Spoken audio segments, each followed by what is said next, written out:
What is up, football fans, and welcome on in to the latest installment of the Football Friday Show, as always presented by our friends over at Superbook Sports. It's a divisional installment of the program, and I got a very special guest, somebody I've actually been wanting to get on the program for quite some time. He is Matt Perrault, based out there in Las Vegas. And Matt, you're one of those people that I feel like I've known for a while because we followed each other on social media for forever, but this is like our first time virtually kind of communicating face-to-face, and I know you're big in the betting space and all that good stuff, so thank you so much for a few minutes of your time, and how's your Friday going, my man? Well, thank you for having me. Good to see you. Good to hear from you. Yeah, I mean, the Westgate here in Vegas, obviously one of the books that I use quite a bit. So good to have them on board and to come in and have this really fun weekend. We got 4 games, Saturday, Sunday, 2 games apiece. I mean, they're correlated in ways. Teaser options are all over the place. If you bet football, this is a really fun weekend. Yeah, there are some fantastic games. And as always, guys, if you're looking for a new sports book to add to your sports betting mix, look no further than our friends over at Superbook. When you sign up, deposit, and place a wager today, you're going to get a bonus of up to $1,000. And Superbook Sports is available in Colorado, Arizona, Iowa, Tennessee, New Jersey, Nevada, and now Ohio. So if you live out there in Ohio, be sure to sign up with that Superbook Sports app, and away we go. You have the mothership, though, out there in Las Vegas at the Westgate. You get to go to the Book of Books out there, per se. I've spent a couple of football Sundays out there.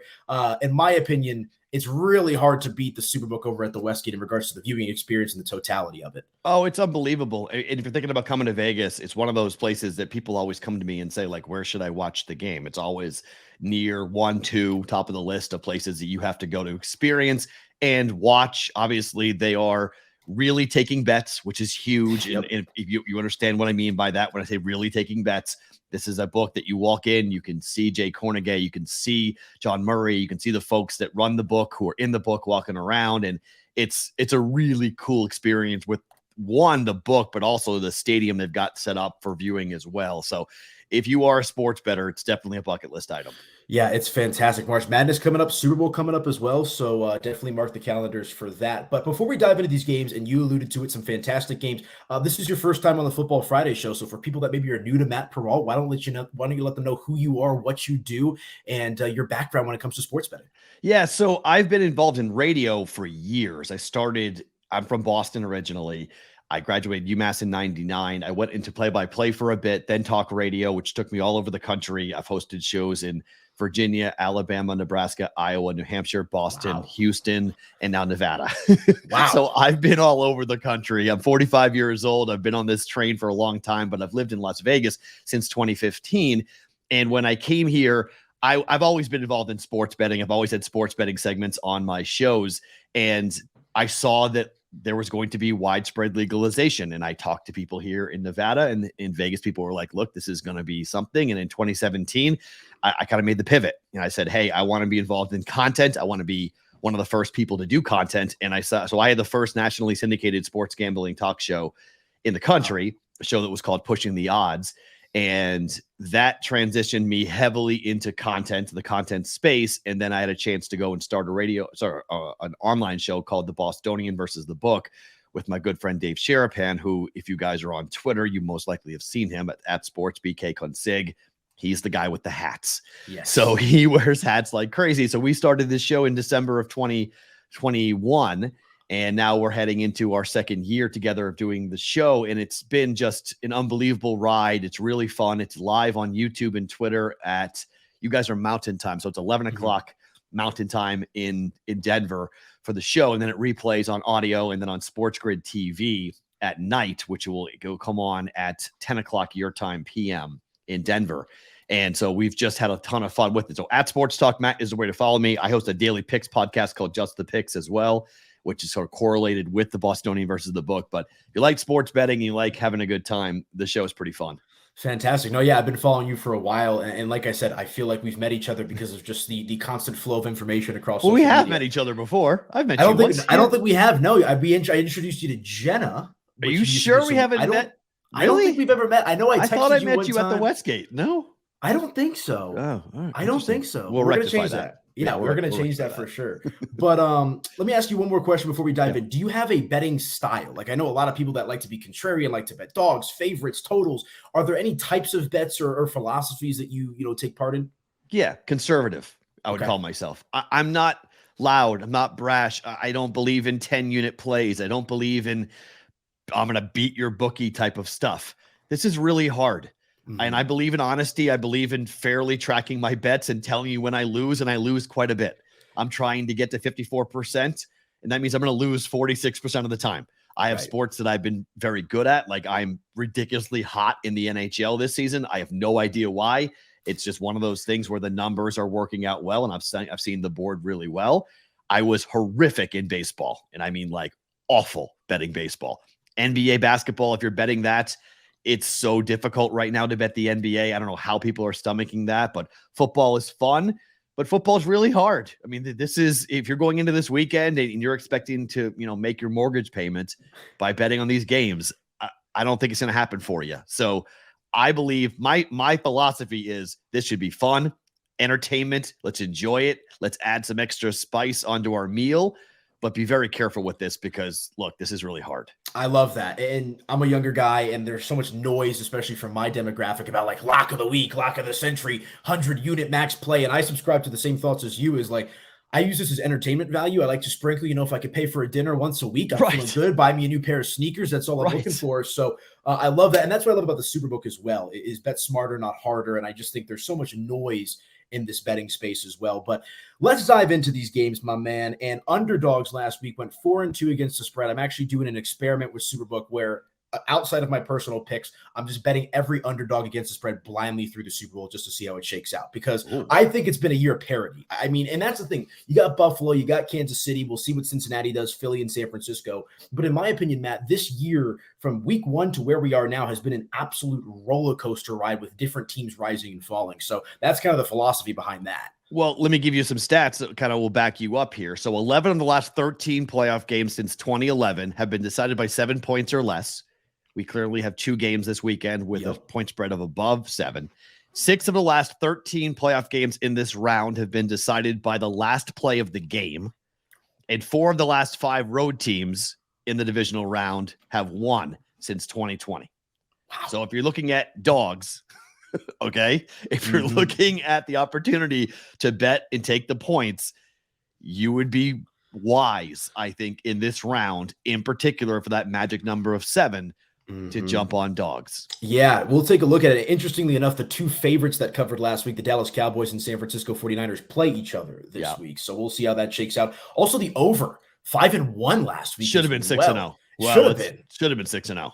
Brett Maher, baby. Yes. I know. I think the regression's coming. I think this is this round. Coaches are really conservative in this round. You see what they're really made of here when it comes to the 4th downs, when it comes to the trick plays. Coaches are nervous. There's so many eyes. This is, for some of them, the biggest game they've coached in, the biggest game of the year. I would be very surprised if we see a run to the over in these games. The totals are high. Yeah, I tend to agree as well. So we'll see how it shakes out, but some good games. And let's get us started here with the Jacksonville Jaguars. And that's the other thing, is we got like the 2 bad teams out of the way, right? Like I feel like some of the teams that lost, the Chargers a little FUBU, and then the Tampa Bay Buccaneers. I mean, Tom Brady, the whole 9, I understand it, but it seems like we're really getting down to it now with some of the good teams. Now, Jacksonville's the biggest underdog on the board this weekend. They're on the road at the Kansas City Chiefs, and it was sitting around 8.5 for majority of the week. Last I checked this morning, it's now up to 9. So Kansas City laying the 9 points at home. 53 is the total here. Jacksonville, the 4-1 underdog on the money line. Kansas City at -500. So my question to you, Cinderella run for Jacksonville coming to an end? Do you think Kansas City is going to go out and put their best foot forward and stomp on this Jacksonville team? Or do you think that Doug Peterson-led squad with Trevor Lawrence and ETN can manage to keep this game close? We talked about the key number of 7. What's your initial thoughts on this game? Look, it's difficult because this Jaguar team became the first team in the history of the NFL to win a playoff game after going worst to first. I mean, they were the worst team in the South. They were the worst team in football. No one's done this where they've gone from the worst team in football to winning a playoff game the next year. So we've seen teams with, come back and have great runs, but now they're on the road against a rested Chiefs team, and that's going to be really, really difficult. But 3rd largest comeback in postseason history, down by 27 points, and they come back. How much of that was the Chargers choking versus what happened with Doug Peterson? This guy's got the speech already down, though. He's already done this. Hey, no one thinks we can beat this mighty Patriots team. Let's go and play, Philadelphia.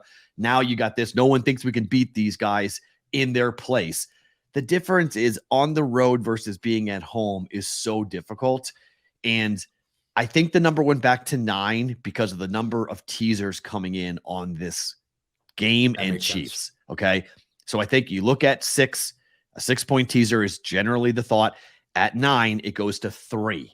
If the Chiefs are going to win this game, they're going to win this game by 3 points or more. Then 1 or 2, maybe I get crazy. Maybe we get burned by something wonky that really is weird. But generally speaking, if KC wins this game, they're going to win this game by 3 points or more. So I think everyone is going to be teasing this thing down. I don't hate going contrarian and teasing it up. 6-point teaser gets you to 15 points. Do the Jags get killed is the question. Here's the stat I'm going to be watching, and you can bet this if you want from a prop perspective. Over in 5 of the last 6 games, Trevor Lawrence on the road has not thrown a pick. He can't throw a pick.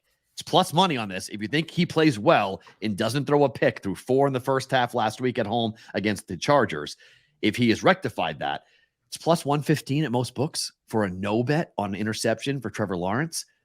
That's how they stay in the game. There's some correlation there. If you think they get killed, maybe they can absorb 1. They can't absorb 2 interceptions from Trevor Lawrence. If that happens, really, really a bad situation. On the other side of the ball, what concerns me about the Jags is that they don't have a pass rush. Josh Allen, their version of, led them in sacks with 6. If you can't pressure Mahomes and you let this guy sit back, you're going to get killed. I mean, you're just going to get killed in this game. And at Arrowhead, they can score in so many different ways. I think teasing them down, it's chalky, it's boring, but I think everyone's going to do it for a reason. I think it's just one of those plays you make. Take it down and pair it with one of the 3 other games you like.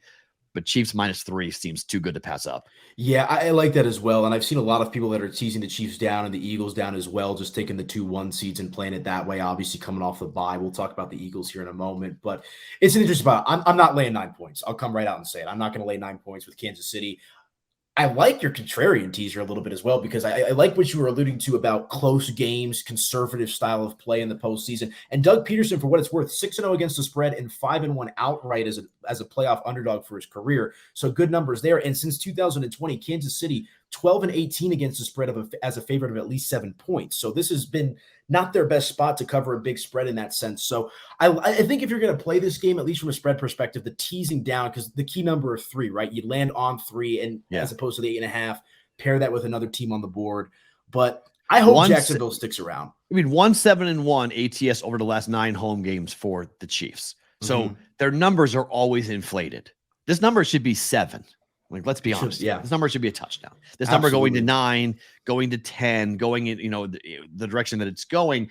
It feels like, okay, the books understand the public's going to come in and be like, Jacksonville stinks. They can't hang. Chiefs are going to run it up. But the Chiefs haven't run it up on anybody. I mean, it's just not what they do at home. They can, but they don't. So in the prop market, there's a couple ones to really look at, which is really interesting. Travis Kelce has had 95 or more yards receiving in 6 straight playoff games. That's a record for tight ends. His receiving prop is 81.5 yards right now. If he gets 99 yards in this game, he will break Rob Gronkowski's all-time record for postseason receiving yards by a tight end. And we know how Andy Reid likes to set records. Yeah. You guys in Denver know this. That he will force feed at times to go ahead and get guys records. So Kelce over, I think it's a good idea from his receiving props. And Jerick McKinnon became the first running back to have 6 straight games with a receiving touchdown. He's only -125, -120 for an anytime touchdown in this game as well. So those are the 2 prop bets I like the best heading into this game. Good insight, Mr. Perrault. I like that. And a historical trend here as we'll move along to the Giants and the Eagles. Since 2006, number 1 seeds, 4-9-1 against the spread in divisional playoff games as favorites of at least 7 points. So keep that in mind as we move along here. But yeah, that's going to get us started with the Jacksonville Jaguars and the Kansas City Chiefs. Let's move along to the G-Men going up against the Philadelphia Eagles. And were you on Minnesota last week? Like, how did you bet that game between the Giants and the Vikings? I'm curious. I was on what did I take? I took the dog in the game. I took the Giants. The Giants, me too. Yes. +3, baby. Yeah. So, I mean, I took the Giants. My bigger play of the weekend, I wanted to avoid that game because I had a money line teaser with the 3 other favorites money line, and the Bills scared the hell out of me. But that's where I was mostly with that. I mean, look, the Vikings that was one of the more difficult games. Tampa Bay, Dallas, and Minnesota, New York two of the more difficult games. But you saw it in the first drive when the Vikings scored and then the Giants went right back down and scored a touchdown. It was like, oh no, that Viking defense is not going to stop them at all. Right. Yeah. I mean, look, Daboll's a fantastic head coach. I didn't think the Giants would be here at this point, but I mean, you got to give credit where credit is due. They've been fantastic this year. How about Daniel Jones? I mean, seriously, the mobility in the pocket, the ability to run outside as well. I mean, maybe it's coaching. I don't know what it is, but he looks like a serviceable quarterback in the postseason. I mean, we haven't really seen that before. I was betting Daniel Jones under 150 yards passing this season for prop bets. He went and became the first NFL quarterback to record 300 or more passing yards, to have 2 or more touchdown passes, and 70 or more rushing yards in a single playoff game. Wow. Daniel Jones. It's insane. Not Michael Vick, not Patrick Mahomes, not all of these, superstar quarterbacks with unbelievable athletic. Daniel Jones is the one that just did that to the Vikings. So is that a sign? I actually really like that the Giants played last week and the Eagles did not. Yeah. Because here's an interesting number. This year, the Philadelphia Eagles were the number 1 scoring team in the first half. Mm-hmm. They were phenomenal against the number in the first half. They stink in the second half. If the Giants can keep the game close in the first half, they can win this game outright. Yeah, I think that they're certainly a live dog, not only to cover the spread, but to win this game outright, as you alluded to. And I think defense, I just love the toughness that Brian Daboll has brought to that team. Like, it feels like when they walk in on any given Sunday or Saturday, it feels like they can beat anybody with kind of the confidence that he instills within that locker room. And here we are, football number, Eagles laying 7.5.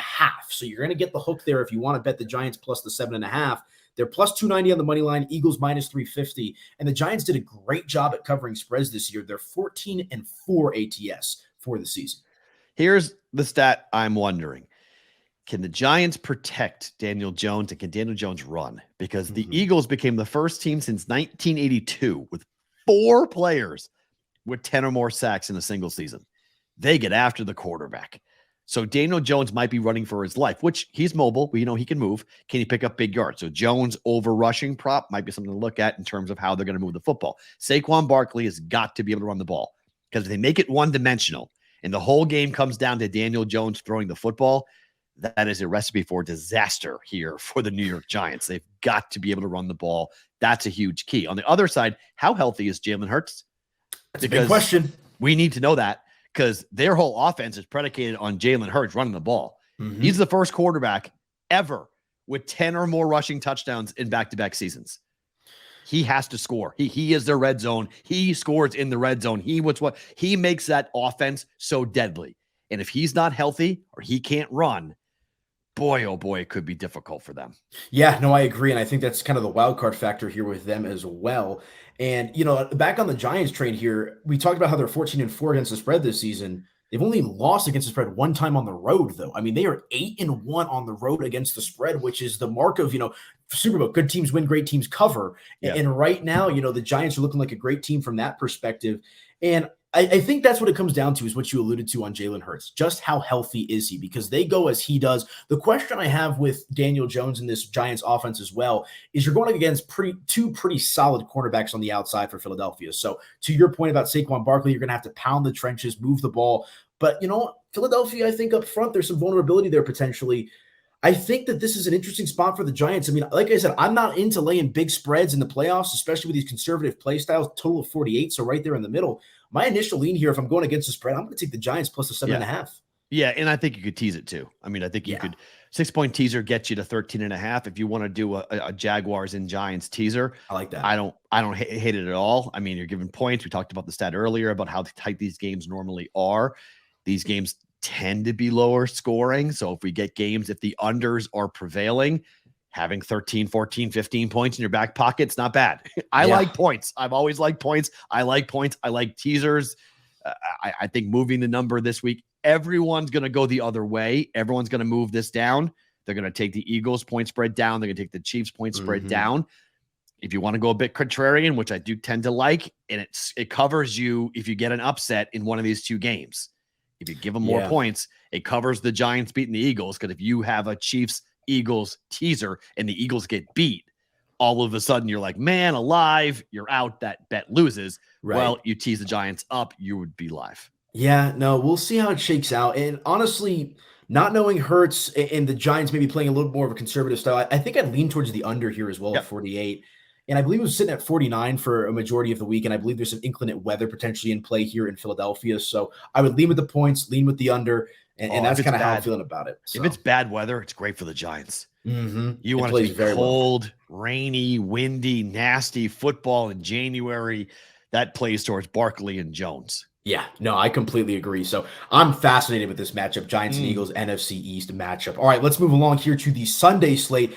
These games are fantastic. The Cincinnati Bengals on the road at the Buffalo Bills. The Bengals catching 5.5 points. And now I think part of the reason why the spread is the way that it is, some offensive line issues big time with Cincinnati. I believe, Lyle Collins is out for the rest of the season. They got 2 other players on the offensive line. 3 of the 5 are out. 3 of the starting 5 are out. Yeah, that is tough. And look, this is where you really would have loved to have Von Miller if you were the Buffalo Bills. This is what you brought him in for. Unfortunately, he's injured. But like we said, Cincinnati getting 5.5 points on the road, total of 49. Bills minus 240 favorite on the money line. Bengals at 2-1, defending AFC champs. Your initial thoughts here? Best team against the number over the last 2 seasons, the Bengals. Mm-hmm. This is a 3-point game. I mean, this is one way or the other. 3-point win Buffalo, 3-point win Cincinnati. Now, everyone's going to look back at the Damar Hamlin situation. It was 7-3 when that injury occurred and stopped the game and canceled the game. If the Bills win and the Chiefs win, the AFC title game is going to Atlanta. I don't think it's going to. Just something about this. I'm looking around at this. I'm going like, I don't think we're going to wind up going to Atlanta. Either the Jags are going to shock the world or Joe Burrow is going to do Joe Burrow type of things to prevent that situation from happening. The Bengals, can they protect Joe Burrow? I don't know. I'm going to say no. This is the number 2 scoring defense in the NFL, number 2 scoring offense in the NFL for the Buffalo Bills. But my question comes down to whether or not are we going to see a boneheaded play from Josh Allen? Because Tyler Huntley made the boneheaded play last week.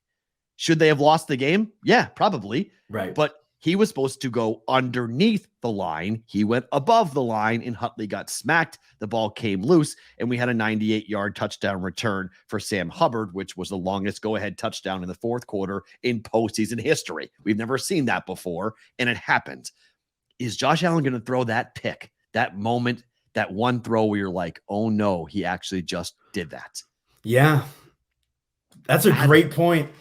He just has this propensity to do this. And so look, Tre'Davious White being back is huge, right? So you're going to have the best cornerback for the Bills on Jamar Chase, but that opens up the other receivers. So if you're looking at prop bets, I think you got to look at T. Higgins. You got to look at Joe Mixon. You look at guys in the passing game that Joe Burrow can lean on because Jamar Chase probably takes most of the attention from the Bills defense. You mentioned Von Miller. I think it's a great point. That's why they got him. Yeah. They know their pass rush has got to get after it. And if they don't pressure Joe Burrow and the ball comes out quick, that could be a really long day here. I think this Bengals defense might be the entire key to all of this. I agree. And I love your Josh Allen point because I was watching some of the games with some folks last week and some friends of mine, and I was on the Dolphins plus the points last week. And part of the reason was like, I know Josh Allen, like as great as he is, he plays with his food sometimes. Like they just get too cute with how they do things on offense. If they simplified and refined their game plan, they'd be a lot better off. But there's a wild card factor with him. Yeah, and the reason why is because they don't have a running game. I mean, he's their running game. I mean, Josh Allen is the red zone offense for the Bills. He runs everything. So because of that, they don't have, and I know Singletary's had a couple of decent games where he's ran the ball in the red zone, but for the most part, Josh Allen has a lot on his shoulders. Right. He tries to do too much sometimes. That's how the fumble return for a touchdown happened against the Dolphins. He's just running around. The ball's like a loaf of bread. It comes out, squirts its way into the end zone, and it's a touchdown for the Dolphins. And all of a sudden you're like, whoa, the Dolphins are live. This is, a third string quarterback going into Buffalo. I don't think the Bengals are afraid of winning on the road. I don't think they're afraid of the Bills per se. I know there's going to be a lot of emotion. I'm assuming they're going to have something pregame to honor what happened the last time these two teams got together. I mean, Hamlin might be on the field. He was in the building the game before last week. He might be on the field this week, but I'm leaning towards a 3-point game. I like the points in this game. I was surprised when it opened up because I think it opened at 4.5. I'm surprised at 5.5. Well, it's gone back and forth, right? It's gone. It opened up at 4, went to 5.5, came back down to 4.5, back to 5.5. There's some good two-way action on this because there's people who are out there, loudly proclaiming the Bills are going to eviscerate the Bengals because the offensive line can't protect Joe Burrow. Yeah. Maybe. Maybe. But Burrow did it last year where he made it all the way to the Super Bowl with a very similar bad offensive line. So this is nothing new for Joe Burrow to have to get the ball out. Well, and on that point, I'm putting my pride on the line here because I've said on my radio show and I've told friends and people out here in Colorado, you give me a game for my life and I have to choose Joe Burrow or Josh Allen. I'm taking Joe Burrow. There's something about him. Like maybe he's not as talented. I don't know what it is. Josh Allen is incredible. I'm not trying to say he's not, but Joe Burrow just has that X factor. It doesn't matter how bad his offensive line is, even if he's got some banged up receivers. It's infectious energy. I just believe in the guy to go down there and get the job done. The craziest stat of the week is this. The Buffalo Bills since 1970 are 13-1 straight up at home. Interesting. That is the most insane. Like when I saw it, I was like, that can't be true. Well, go back and look at the number of times they've played at home. They don't play that at home all that much. Yeah. And when they did, they were the Buffalo Bills, the Thurman, Thomas, Jim Kelly Buffalo Bills. And now they're the Josh Allen Buffalo Bills. So Bills money line in a parlay, not a bad idea if you want to roll with that. I just think 5.5 points is too much. I think it's a 3-point game. I completely agree with you. Total of 49 on this one. And here's an interesting nugget. Buffalo is the only team to be favored in every single game this season, but they're 3-7-1 against the spread in their last 11. And whereas in 7-3 against the spread for the Bengals and 12-5 in the regular season. Exactly. So this is one that, like, I'm not going to lie, like, I looked at it, I'm like, this has to be too good to be true, which almost makes me nervous because I'm like, I love Cincinnati in this game, and I was just looking for a 3.5, 4, and now I'm getting 5.5. Yeah, and I don't think you need to tease this. I think people are going to tease this game, and you can if you want to be, you want some insurance.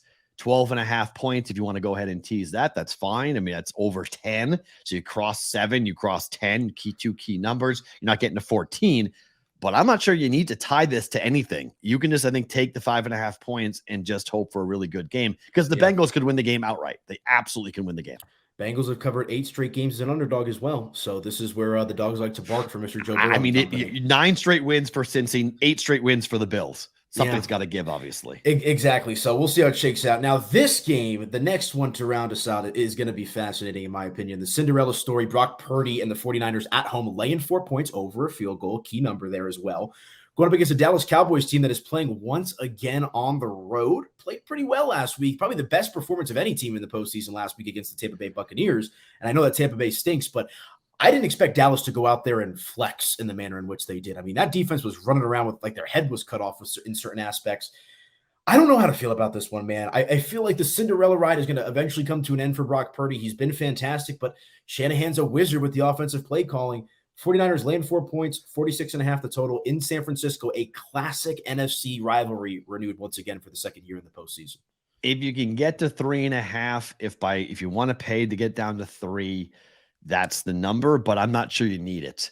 Look, the best thing for me happened last week. The Cowboys went to Tampa and they played like that. Yep. Because I'm not a Dak fan. I don't think Dak Prescott's going to be able to move the football. This San Francisco defense is extremely talented. Mm-hmm. You got to be able to run the ball to move the ball against them. They're number 2 against the rush. I don't think Dallas runs the ball at all against San Francisco. I think it goes all on Dak's shoulders. And you might go, well, Matt, Dak just played so well against the Tampa Bay defense. That's Tampa's defense. That defense was horrible. Over the last half of the season, Tampa's defense was awful. That's why their last 5 games all went over. Or that game should have gone over, but 4 of the last 5 games went over because the Tampa defense couldn't stop anybody. I think Brock Purdy just needs to be Brock Purdy. Everyone, it's a classic bet against, right? Here's a crazy stat. The last time, only one quarterback since 1970 has been a rookie to start in the divisional round. That rookie was Dak Prescott. So now you've got these guys facing off against each other here in this game where you have a rookie quarterback against the last time a rookie quarterback happened. Purdy just needs to avoid the big mistake.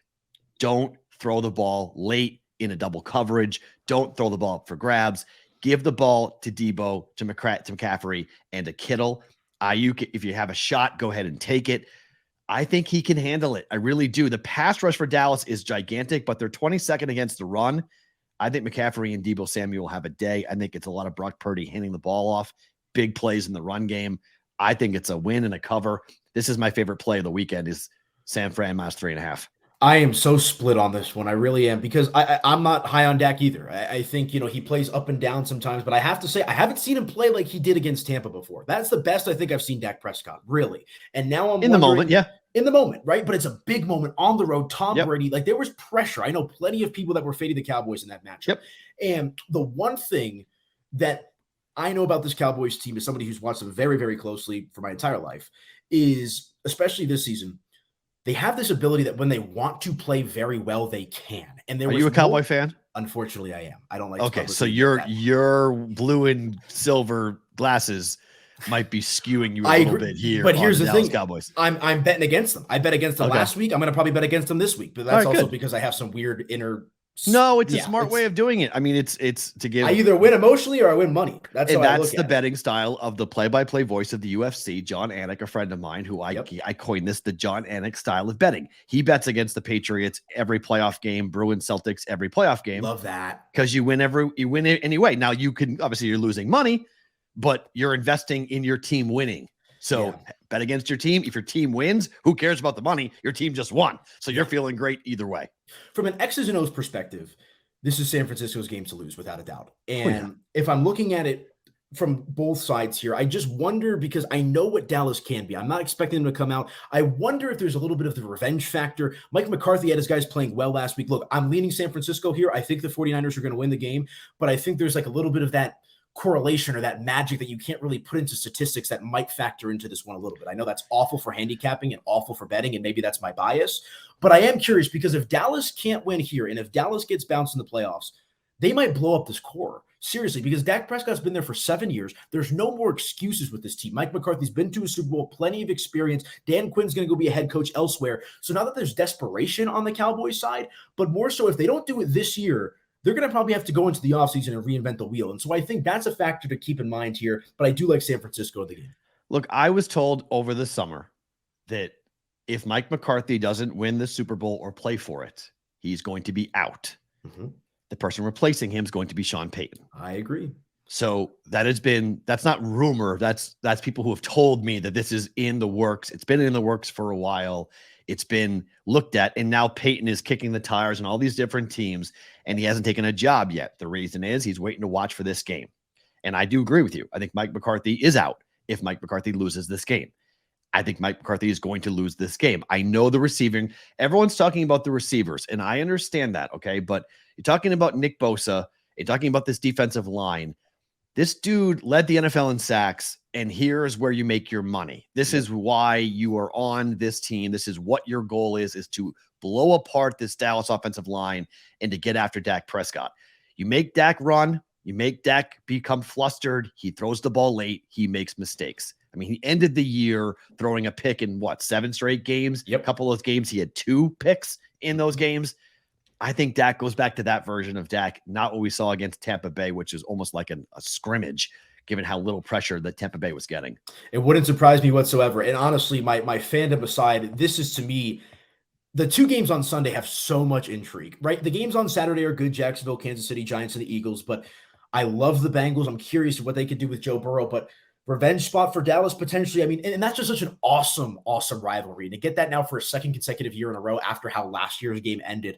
The Sunday games are fantastic. Get your popcorn ready, my man. Oh, look, I'm 45, so I remember watching these 2 brand names, Dallas and San Francisco, every year go to battle.